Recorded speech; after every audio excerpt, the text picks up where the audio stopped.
Bonjour à tous et bienvenue sur la Minute Conseil Assurance, le podcast de l'agence Mendes. Toutes les semaines, nous répondons à vos questions sur les assurances, la prévoyance et les crédits hypothécaires. Je suis Alexandre et je suis accompagné de Thomas. Bonjour Thomas. Bonjour Alexandre, bonjour tout le monde. Nous sommes déjà à la moitié du mois de novembre et la fin de l'année approche. Et vous l'avez sûrement remarqué, tous les ans à cette même période, on entend parler de la prévoyance et plus particulièrement du troisième pilier. Et ce n'est pas étonnant puisque l'échéance du 31 décembre approche. Mais vous allez dire quel rapport entre le passage à la nouvelle année et le troisième pilier ? C'est ce que nous allons voir aujourd'hui avec Thomas. Pour commencer Thomas, tout le monde ne le sait peut-être pas, mais le troisième pilier permet de faire des économies d'impôts. Alors, que faut-il faire pour bénéficier de ces économies ? Alors, pour bénéficier de ces économies, il faut tout simplement souscrire un troisième pilier. Voilà. Et donc, il va vous permettre justement de faire cette économie d'impôt. Ensuite, il suffit tout simplement de l'annoncer sur votre déclaration d'impôt et ainsi vous bénéficierez d'une réduction en rapport avec le montant que vous déposez sur votre troisième pilier et bien évidemment votre salaire.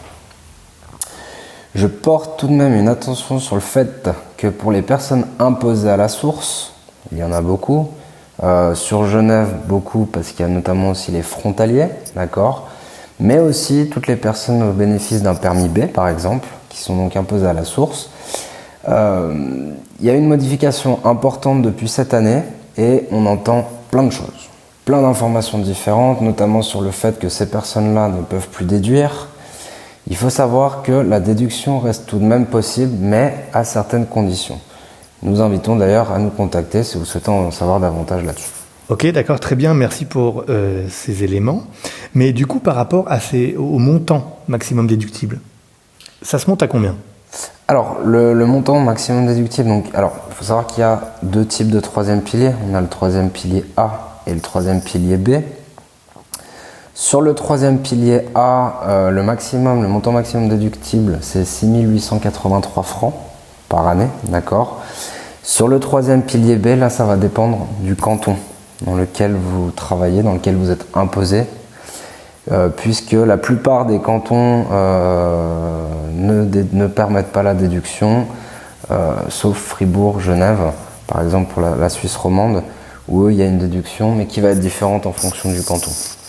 Donc là aussi, si vous voulez plus d'informations sur ces montants maximum déductibles par rapport au canton, il ne faut pas hésiter à nous contacter. On a justement des spécialistes au niveau de la prévoyance qui seront à même de pouvoir vous conseiller sur ça.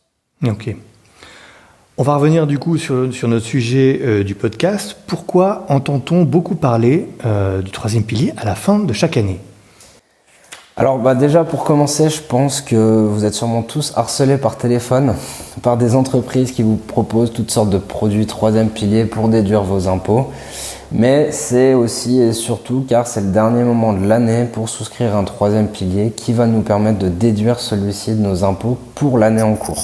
D'accord ? Donc c'est pour ça que généralement c'est vrai qu'on a tendance à peut-être en entendre parler durant l'année et puis on réfléchit et puis on se dit faudrait que je le fasse. Et c'est vrai que soit parce que on a un bon conseiller et puis qui nous recontacte en fin d'année pour savoir un petit peu où on en est là-dessus, pour nous rappeler justement que si on veut déduire, c'est le moment. Ou alors parce que on l'a appris, on l'entend à la télé, on l'entend à la radio. Comme je vous dis, les personnes qui se font harceler par téléphone aussi ont du coup cette information. Et du coup, c'est vrai que c'est aussi pour ça qu'on en parle beaucoup plus à la fin de l'année. Et puis peut-être qu'on va faire le pas en fin d'année plutôt qu'en début d'année par exemple.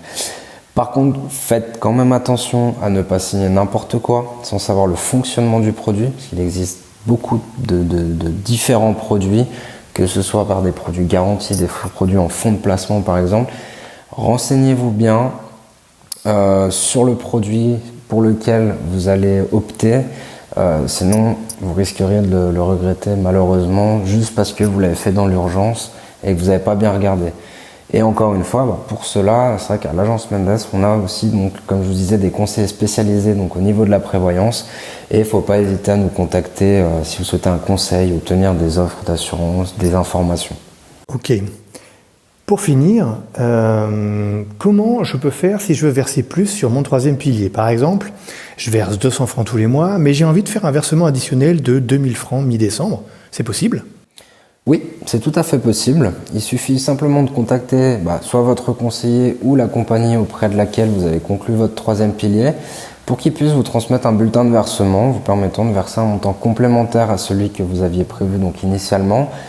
Bien évidemment, il ne faut pas dépasser le montant maximum déductible, mais en effet, vous pouvez sans souci le faire et ça vous permettra, en plus d'augmenter donc le capital, de bien évidemment déduire un montant plus élevé de vos impôts. Tout à fait. Merci Thomas. N'oubliez donc pas de verser sur votre troisième pilier avant le 31 décembre, voire même peut-être un peu plus tôt. On ne va pas attendre la date du 31 décembre, Thomas. Ouais, alors, ça dépend des compagnies. Ça dépend des compagnies. Le but, en fait, il faut surtout que la compagnie ait reçu l'argent avant le 31 décembre. Ouais. Donc, faire attention quand on est en période justement de Noël, tout ça, ça peut prendre peut-être un petit peu plus de temps. Donc, vaut mieux le faire avant quand même. Bien qu'au niveau de la loi, on est censé pouvoir déduire jusqu'au 31 décembre. Mais l'idéal, c'est faites-le le plus tôt possible, on va dire.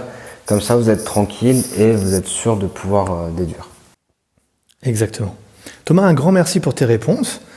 Je vous rappelle que vous pouvez vous abonner à nos podcasts sur Spotify, Apple Podcasts, Google Podcasts et même Deezer pour ne louper aucun épisode.